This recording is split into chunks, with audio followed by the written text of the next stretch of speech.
junto a las principales empresas de petróleo y gas en presión. Recién hoy, gracias al RIGI y a la buena salud macroeconómica de la que goza la República Argentina, va a generar alrededor de 3.000 puestos de trabajo entre puestos directos y puestos indirectos. También hay otras 6 iniciativas en evaluación y varios más cerca de ser presentados por un total de 7.800 millones de dólares. Simplemente una mención, recordemos que para muchos el RIGI, o no sé si para muchos, para el tren fantasma de la política, esto iba a ser nocivo para la Argentina. Bueno, lo cierto es que lo único que está generando es inversiones como nunca había ocurrido en otro momento de la historia.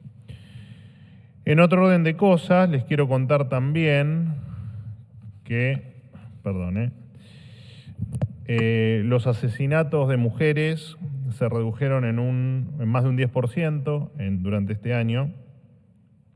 Esto, por supuesto, es producto en parte del gran trabajo de la ministra Patricia Bullrich y del ministro Cunio Libarona. Y, por supuesto, detrás de esto está la tolerancia cero con los violentos que matan, en este caso, mujeres. Hace un año atrás funcionaba el, por suerte, extinto Ministerio de la Mujer, cuyo presupuesto actualizado a hoy serían unos aproximadamente 300.000 millones de pesos, unos 300 millones de dólares, redondeando números.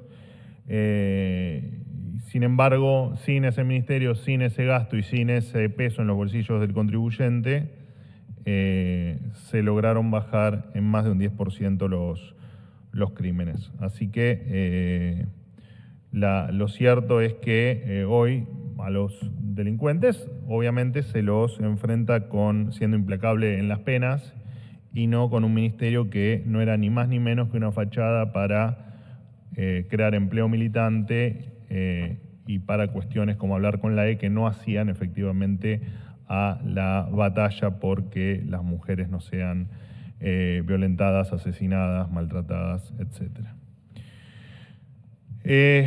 En el marco, siguiendo con los temas, en el marco de la iniciativa Reporta la Burocracia, impulsada hace unas semanas por el Ministerio de Desregulación, a cargo de Federico Sturzenegger, quiero simplemente destacar, hubo miles y miles de denuncias, quiero destacar algunos casos para que vean la locura en la que en algunas cosas se vivía en la Argentina. Por ejemplo, para usar un tráiler pequeño es necesario homologarlo antes de acceder a una patente y este trámite siempre quedaba sujeto a un solo tractor, no pudiéndose usar en otro vehículo. Entonces esto impactaba de manera negativa no solo en los tiempos que se tardaba, sino también en que usar un tráiler era muy caro y muchos terminaban siendo inutilizados, no por el propio tráiler, sino por efectivamente los costos y la burocracia que esto traía aparejado.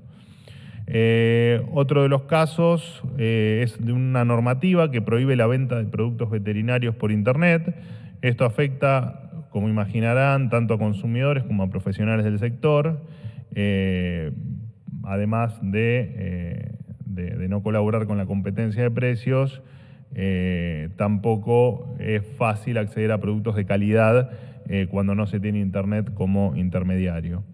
Y después también queríamos destacar que la importación de maquinarias usadas tenía trabas ridículas. En el caso de querer uno importar un bien usado, era necesario tramitar lo que se denomina CIBU, que es el Certificado de Importación de Bienes Usados, cuya emisión estaba sujeta a la consulta previa a la Secretaría de Industria y Comercio, y este certificado para ser aprobado tardaba meses y además en la mayoría de los casos era rechazado. Entonces esto hacía que muchas industrias tengan que condenarse a trabajar con tecnología absolutamente obsoletas. Por supuesto, esto promovía también la corrupción y las vías informales para la adquisición de estos equipos, para sortear claramente estas restricciones que, repito, para algunas industrias es necesaria esta importación para poder operar con la mayor eficiencia posible. Bueno, por último, y ya con esto termino, aprovechar para agradecerles a todos los que ven esta conferencia, sea por YouTube, por Twitch o por incluso cuando la van viendo durante el día, cuando van haciendo las repeticiones en los diferentes medios, y acompañarnos a todos ustedes que están ahí del otro lado, a toda la gente, a todos los argentinos por acompañarnos en este primer año de gobierno. Obviamente esto entiendo que va a ser hoy la última conferencia del año, ya quedan 2 días hábiles, así que entiendo que esta va a ser la última. En este tiempo, en este año, obviamente que Argentina cambió y mucho.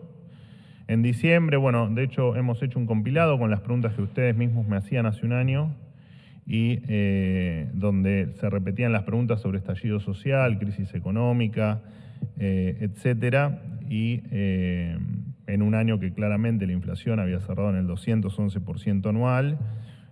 Bueno, hoy ustedes mismos por sus propias preguntas se darán cuenta que Argentina efectivamente cambió. Obviamente los datos nos hemos cansado de repetirlos, pero solo por los más importantes, hemos pasado una inflación del 54% mensual al 1.4%, pasamos un riesgo país de 2.500 puntos a menos de 700. Bueno, ni hablar los rumores del dólar a 3.000, 2.000, 7.000, 10.000, que muchos se encargaban de diseminar por todos los medios de comunicación, a un dólar hoy de 1.200, incluso en valores por debajo de los que estaban en diciembre pasado. Y además, dando la posibilidad que muchos argentinos, si así lo desean, y creemos que muchos lo están deseando, puedan también viajar al exterior y tener esa libertad para poder tomar sus vacaciones.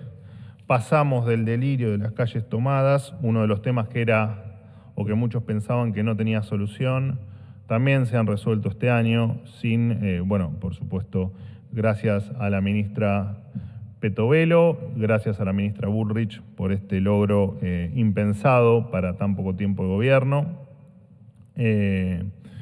Volvimos a tener crédito hipotecario, la gente pudo, o parte de la gente pudo volver a tener a cumplir el sueño de la casa propia. Hoy vivimos con certeza en precios, cosa que hace un año no pasaba. A los delincuentes se los detiene, se cuidan además los recursos del contribuyente. Vivimos en un país donde ser piquetero ya no es más un trabajo y ser delincuente ya no te da derecho absolutamente a nada. Vivimos en un país donde la pobreza empieza a ser una cuestión transitoria y no una realidad permanente, donde el mérito, trabajo e inversión ya no son un insulto, sino que son, y que entendimos todos que es el camino hacia una vida mejor. Así que quiero agradecerle a todos los argentinos por haber puesto el cuerpo, por haber confiado desde un primer momento, a pesar de haber tenido un año por momentos difícil, y también a cada uno de los periodistas de la sala, con quienes compartimos las conferencias y mantuvimos, creo yo, un diálogo fluido durante todo el año y con el mayor de los respetos, tal vez algunos días con mayor rispidez que otros, pero siempre con respeto y con lo que cada uno vino a hacer. Nosotros a contar lo que hacemos, o yo en este caso a contar lo que hacemos, y ustedes a informarlo como corresponde, y es lo que debe seguir pasando. Por supuesto, con mucho trabajo por hacer, muchísimo trabajo por hacer, pero este gobierno tiene la certeza y la clara convicción de que lo que estamos haciendo es el camino correcto para hacer grande a la Argentina otra vez. Con quien no me vea y para los que están del otro lado, que tengan todos un excelente cierre 2024 y un gran 2025 por delante. He dicho todo. Buen día, Pablo Gagliano de Radio Continental. Hola Pablo, ¿cómo estás? Muy bien. La primera pregunta es sobre el caso del gendarme Nahuel Gallo. Quería saber cómo sigue el caso, si el gobierno evalúa la hipótesis de la participación de fuerzas paramilitares venezolanas en este caso, qué noticias tienen sobre su paradero, que es un tema central. Y con respecto al tema, por otra parte, de vencimiento de 50.000 contratos estatales el 31, de ese número, de todo ese universo, ¿cuáles van a mantener su empleo, quiénes no, y cuáles son las áreas en las cuales el gobierno está haciendo foco para limpiar? No, a ver, esto lo vengo repitiendo cada 3 meses, que es cuando se dan las bajas. Los contratos venían siendo desde un principio de año trimestrales. Ya toda la metodología ustedes la conocían, había un universo de, ahora no recuerdo bien, pero creo que de 75.000 contratos originales que estaban en permanente revisión, siempre por supuesto redondeando los números, y estos 50.000, como siempre los datos los tendremos algunas semanas después de haber cerrado el año, porque cada uno de estos contratos dependerá de la autoridad superior de cada contrato para saber si este contrato se renueva, o sea, continúa con un nuevo contrato o sea de baja. Así que sí, lamentablemente es cierto que en algunos medios han publicado que se daban de baja 50.000 contratos. Esto lo desmiento cada vez que ocurre el trimestre donde se dan de baja contratos. Esto no es así, digamos, o en tal caso si es así es porque todos los ministros y todos los secretarios quieren dar de baja a todos los contratados, cosa que entiendo no va a ocurrir, al menos no es mi caso en lo particular de mi secretaría, así que los datos certeros los voy a tener luego entiendo, en la primera parte del mes de enero, pero será después del 10 de enero, supongo, que es cuando las diferentes áreas pasan al reporte final. Con respecto a el gendarme detenido, bueno, obviamente la situación es extremadamente compleja, ya lo he dicho cada vez que me lo preguntan. Cuando podamos brindar información o cuando esa información, en tal caso, no comprometa la seguridad o la vida del señor Gallo, bueno, efectivamente la daremos. Por ahora no tenemos nada para decir, de hecho no nos hemos pronunciado todavía en virtud de ninguna novedad que haya ocurrido, más allá de este tema con la documentación, bueno, algún tema que ustedes mismos han publicado en los diferentes medios. ¿Qué tal? Buenos días. Hola, Fabián. Manuel. Bien. Fabián Wallman para FM La Patria. Te quería hacer un par de consultas. La primera tiene que ver con una cuestión que el gobierno plantea como clara, y es la libertad de acuerdo entre empresarios y trabajadores. Es una de las consignas que has hecho en las conferencias de prensa a lo largo de este año. En ese sentido, bueno, el gobierno intervino en la paritaria entre los camioneros y los empresarios cuando ya habían acordado una suma y decidió que debería haber, como no fue homologada, decidió intervenir, lo que motivó, digamos, de alguna manera, la reacción de justamente este sindicato. Y en ese mismo sentido, cómo se lee esta intervención, al igual que la resolución de hoy, en la cual el gobierno laudó entre empresarios y trabajadores en la mesa del Consejo del Salario Mínimo Vital y Móvil. Los empresarios, para que quede claro, planteaban una cifra cercana a los 280.000 pesos. El gobierno, los trabajadores plantearon, todas las centrales obreras, un número cercano a los 520.000, y el gobierno decidió laudar con la cifra justamente de 280.000 pesos. Y de otro tema, eso por un lado de los trabajadores, por otro lado del gobierno, te quería consultar si la incorporación de Diego Kravetz a la CIDE va a ser objetada desde el gobierno luego de conocerse el video en el que el ex funcionario del PRO abofetea a un adolescente luego de ser detenido, imágenes que se viralizaron hace unos días, y si en este mismo sentido va a sostener, a pesar de estar haber fuertes indicios por parte de un consorcio de periodistas internacionales, la riqueza no declarada, repito, según esta investigación de Cristian Ritondo. Gracias. A ver, Reformulame, por favor, la pregunta sobre el salario mínimo, que no... De Reformulame nuevo la voy. pregunta. El gobierno alienta los acuerdos entre empresarios y trabajadores Sí, no, pero libremente. eso fue por lo de camioneros. Me refiero a la segunda pregunta que hiciste.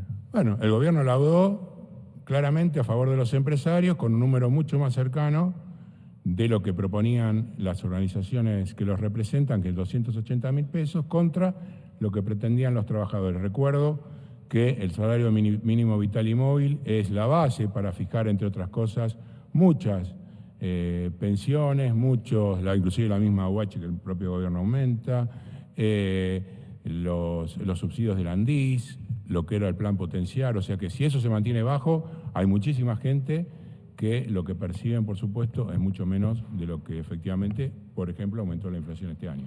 Bueno, vamos por... Entonces, perfecto. No te había entendido la pregunta.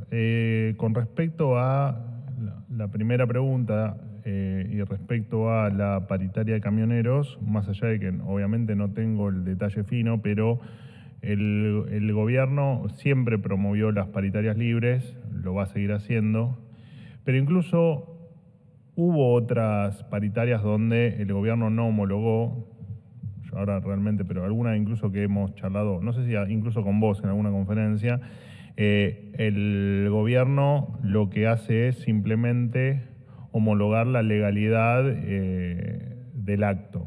Digamos, no es que no interviene, digamos, siempre interviene dando efectivamente la homologación de ese acuerdo. Por lo tanto, es falso, pero eso no implica que no haya paritarias libres, sino simplemente que el gobierno, en tal caso, por alguna cuestión de forma o por alguna cuestión legal, no homologa ese acuerdo. No tengo los detalles, pero no es encantado te los busco. No es falso, los empresarios acordaron con los trabajadores y el gobierno decidió no homologarlo. Por eso, no es falso. pero cuando no homologa es porque hay un defecto de forma o porque hay un defecto que va en contra de la ley. Como en este caso, desconozco cuál es, te lo voy a averiguar. De todas maneras, entiendo que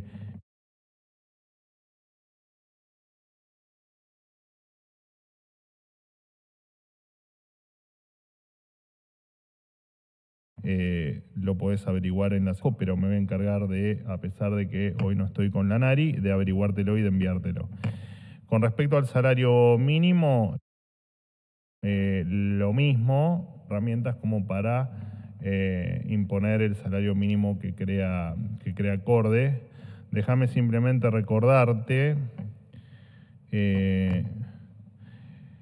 siempre tomándote la misma fecha como para que valga la comparativa. En 2019 el salario mínimo era de 16.875 pesos, 210 dólares.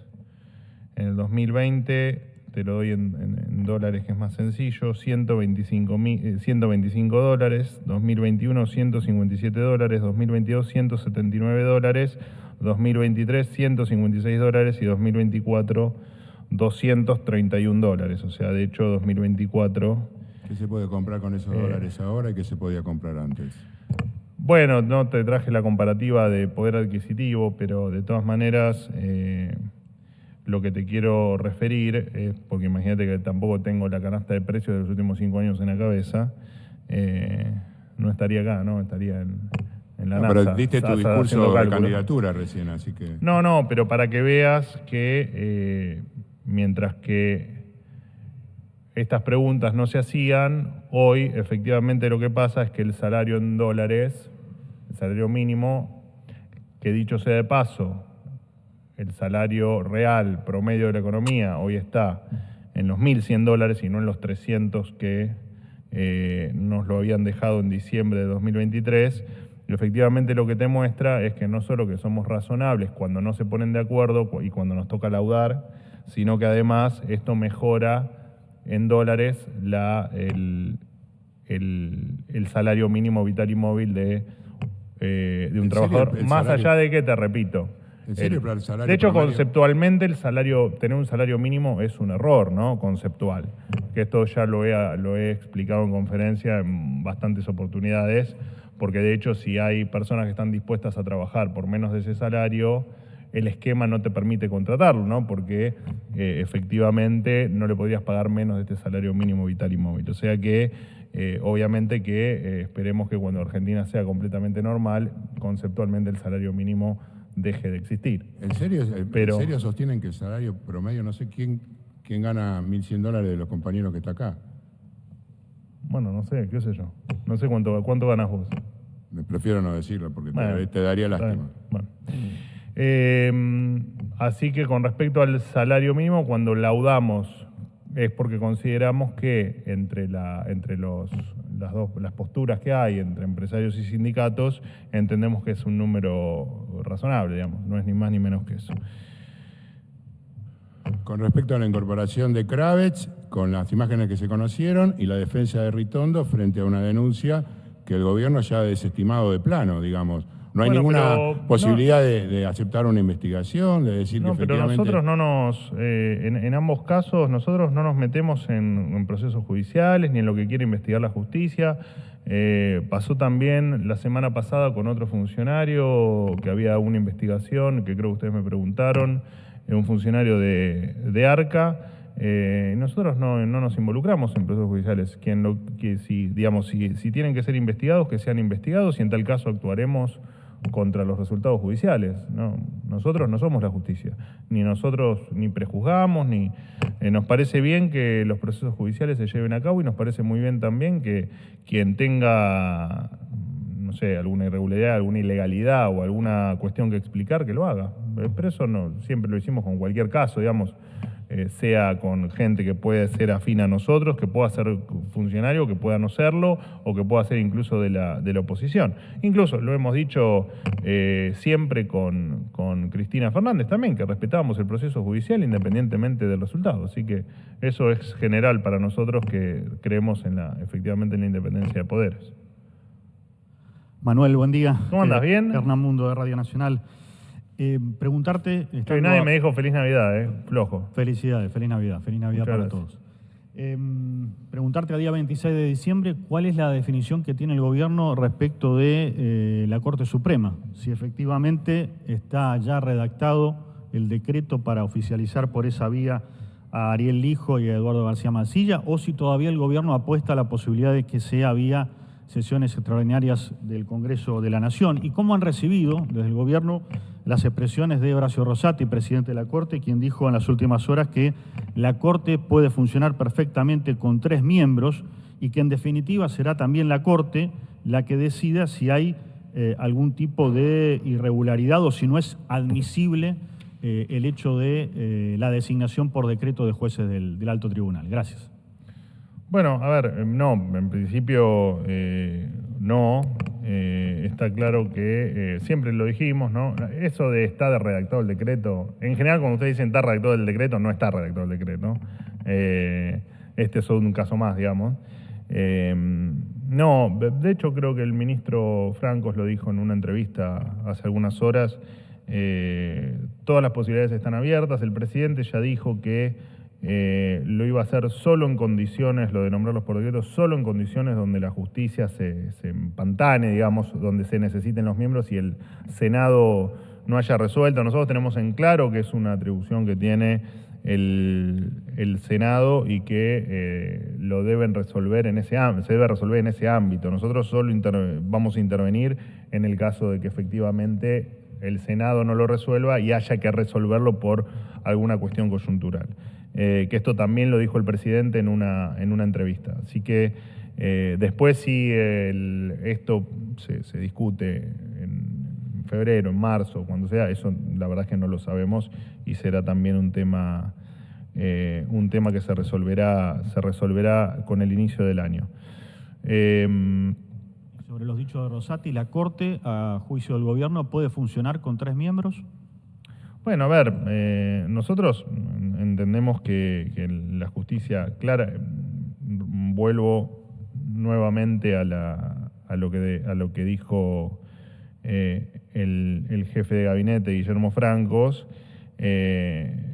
sobre que en realidad él se refiere a la justicia en general, ¿no? Nosotros, por ejemplo, en la justicia federal, durante 2023, que son los últimos datos completos que tenemos, ha resuelto solo el 0,4% de los casos graves sobre narcotráfico, por ejemplo. O sea, está claro que la justicia de manera ágil, y la justicia en general me refiero, ¿no? Y es a lo que se refirió el ministro Francos, ágil no funciona.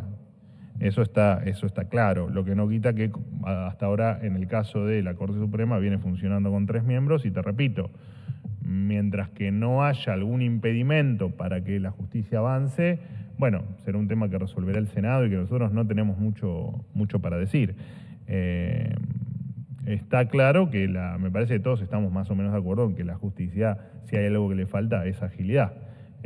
Así que eso me parece que va a ser un gran trabajo por delante para todos, el poder solucionar la lentitud en algunas cuestiones que tiene la justicia desde hace mucho tiempo, ¿no? Tampoco es un tema de ahora. Hola Manuel, ¿qué tal? Juan Pablo ¿Qué tal, Peralta. querido? ¿Cómo andas? ¿Bien? Bien, acá. Felicidades para todos. Bueno, para Concierto del Litoral. Muchas gracias. Por supuesto. Y para Fénix Buenos Aires, el lunes hizo mucho hincapié el jefe de gabinete Guillermo Franco sobre el tema de eliminar las PASO. Él lo enfatizó en el tema de los gastos, ¿no?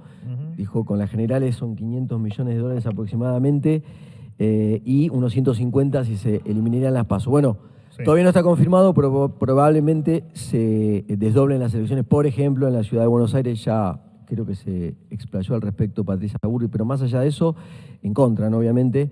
¿Qué es acá un tema? Porque los partidos más chicos dicen, bueno, le quita posibilidades a los candidatos, a aquellos que no tienen estructura. Bueno, de hecho el presidente Milei en su momento también pudo presentarse a través de las primarias abiertas y simultáneas obligatorias, o una cuestión netamente, digamos, dineraria. ¿Cómo lo piensa esto la Libertad Avanza, el gobierno? Y después, por otro lado, te la hago esta por sí o por no, si querés, que es, no. ¿vas de candidato, no, o vas a esperar que el presidente, si te lo pide, te vas a presentar? Tan insistentes, ¿qué les pasa con mi posible candidatura? Sí, es cierto. Ahí te entiendo. Esperá que ya me olvidé lo que me preguntaste.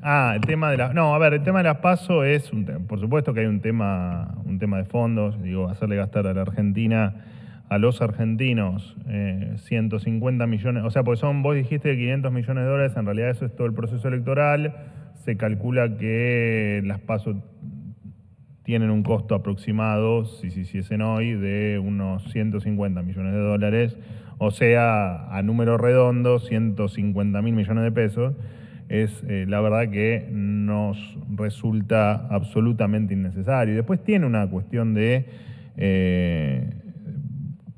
que además del gasto son cuestiones que deben resolver los propios partidos. Digamos, no hay razón para que la PASO, creemos en esto, en un nivel de 150 millones de dólares, tengan que utilizarse porque los propios partidos no pueden resolver sus internas y no pueden dirimir sus candidaturas. Así que nos parece un absoluto delirio. Después veremos si esto se trata en extraordinarias o no. Eso será un tema que también está por definirse. Y porque además, te repito, y además es, más allá de lo económico, es una molestia tener que a la gente hacerle invertir parte de un domingo adicional en, aparte de aguantarse todas las cuestiones de los candidatos, las cuestiones de propaganda política y todo, el que parece que vivís todo el año inmerso en una contienda electoral. Bueno, nos parece que es absolutamente innecesario. Pero claramente el tema de fondos es un tema muy importante para tan poco valor que aporta la PASO. Y con respecto al por sí o por no, me hiciste una pregunta que no se puede responder por sí o por no. Así que, ¿qué querés que te responda? Si el presidente te lo pidiera, ¿aceptarías? Sí, claro. Si el presidente me lo pide, por supuesto. Lo mismo que el presidente me pida irme a mi casa o que me pida hacer, no importa, lo que sea. Nosotros estamos acá, todos, y el que no está, para empujar la agenda del presidente. Y si la agenda del presidente me pone a mí en un lugar, sea el de candidato, sea estando en mi casa o sea donde estoy, así será. De todas maneras, no suelo hacerlo, pero la pregunta debió haber sido qué te gustaría a vos. Pero bueno, ya está, no te voy a dar la posibilidad. Última pregunta. Buen día, Manuel. ¿Cómo estás?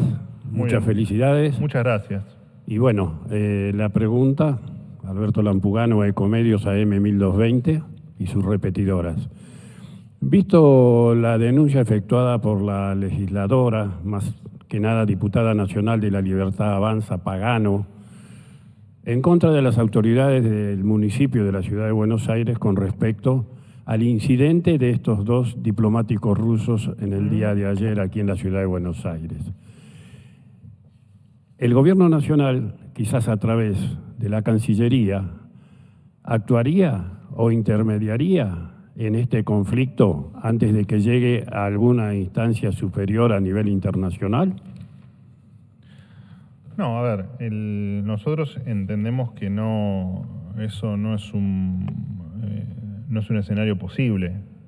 El que esto fue simplemente entendemos que fue simplemente el dirimir si esto tenía inmunidad diplomática o no, o cuál era la situación en la que se lo había detenido, pero no más que eso.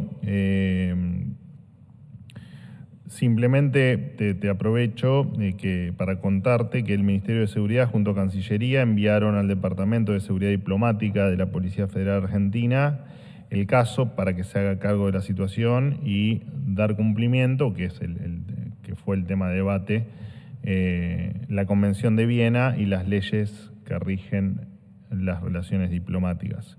Se los escoltó a la embajada y esto no es ni más ni menos que una actuación que debe seguir su curso por los canales federales correspondientes, pero casi te diría que es un tema estrictamente administrativo, así que no vemos ninguna chance de que esto tenga mayor implicancia que la que todos vimos desde el día de ayer con la detención del auto y la posterior y cómo se los escoltó posteriormente a la embajada, ¿no? Nada más que eso se resolverá, repito, por los canales que habitualmente se resuelven cuando ocurren este tipo de episodios, nada más. ¿Qué te pasa? No me lo digas así. Porque me haces decirte que sí, o sea, ¿me entendés? Es trampa eso. Puedes decir que no, pasa No. que tenés el sí fácil. No te creas. Dime. 3 preguntas muy breves. No, pero son muy breves, muy breves. Uno, te doy el dedo y me No, tomás la cabeza. Una pavada lo que tengo para preguntar. Uf, a ver. Pedirte 2 repreguntas en realidad, porque una no me quedó muy clara. Acabas de decir que no está escrito el decreto sobre la designación de los jueces de la Corte. ¿Eso significa que no va a haber decreto entonces? Primer tema. Segundo tema, una aclaración respecto de lo que te preguntaba Fabián por las paritarias libres. Hay una aclaración, una corrección también de lo que decía Fabián. No hubo acuerdo, no llegó a haber acuerdo porque el gobierno intervino antes, ni siquiera evitando la homologación. Advirtió antes a los empresarios que no iba a permitir un acuerdo que superara la pauta de inflación. O sea, ni siquiera está en su derecho de homologar o no el acuerdo, intervino antes, o sea, no hay paritarias libres. Lo dijo claramente el secretario de Trabajo Cordero. Y la tercera, anunciaste hace un tiempo, no recuerdo cuánto, pero fue relativamente poco, que se le quitaba la jubilación de privilegio a la ex presidenta o vicepresidenta. ¿Se hizo efectivo eso o no? Bueno, empiezo por el final. Efectivamente, el día que yo lo anuncié fue el día que... Está bien, ya estamos en el final de año, se permite. Falta Gallardo acá rompiendo todo, empujando todo, cayéndose. El mismo día que yo lo anuncio se firma la resolución con la baja de la asignación por privilegio, no de la jubilación, ya lo dije, lo expliqué incluso en esa conferencia. Luego entiendo que el proceso fue judicializado. Desconozco la actualización judicial que tuvo el caso, no te lo podría... entiendo que hasta el fin de diciembre, que es donde se vuelve a procesar el lote, no sabría decirte porque no tengo la actualización judicial. Te lo podría averiguar en ANSES, pero supongo que vas a tener más suerte vos que yo averiguando eso. Con respecto a la homologación o no, yo simplemente le explicaba a Fabián, que se me fue, el proceso de que efectivamente el gobierno pregona por las paritarias libres y que cuando se rechaza una homologación es porque hay un error de forma o que va en contra de la ley. No omití otra opinión, dije simplemente eso. ¿La tercera? Sí, claro. Bueno, está bien, para nosotros las paritarias siempre van a ser libres o van a tender a ser libres, pero lo dije hace un año también, digamos, o sea, y también me hacían el mismo cuestionamiento, que el gobierno intervino, que dijo, que llamó. Bueno. Con respecto a... No va a haber decreto en tanto y en cuanto el presidente no considere que sea una necesidad para destrabar o para que sea imperioso para que la justicia siga funcionando. Esta fue la definición que dio el presidente, que incluso tuve que salir a aclarar porque habían transformado lo que dijo el presidente en un antes del 28 de diciembre ¿te acordás el título? Antes del 28 de diciembre voy a decretar los nombramientos. Bueno, si eso ocurre será porque el presidente considere que efectivamente deba ocurrir, porque la justicia, si no, tendría que ocurrir en un escenario donde se empantanó el proceso judicial o que se empantanó el funcionamiento de la justicia. Repito, lo dijo el jefe de gabinete de ministros. Efectivamente, la justicia requiere que todos hagamos algo para que se agilice y para que funcione mejor. No hay mucho más para decir. Mientras que el presidente no lo considere, sigue las vías normales, que es lo que debe ocurrir. Además, que el Senado defina qué es lo que quiere hacer con los pliegos de los jueces, y si el Senado considera que esos dos jueces los rechaza por algún motivo, bueno, serán otros, pero es un proceso que tiene que continuar el Congreso, el Senado. Con respecto, ya te digo, al decreto, si el decreto sale, va a salir cuando se dé, por supuesto, que no hayan sido aprobados los pliegos por el Congreso, por el Senado, y además se tiene que dar una segunda condición, que es que el presidente considere que efectivamente el nombramiento de los jueces es necesario para el funcionamiento de la justicia. Chicos, muchas felicidades y gracias por este año.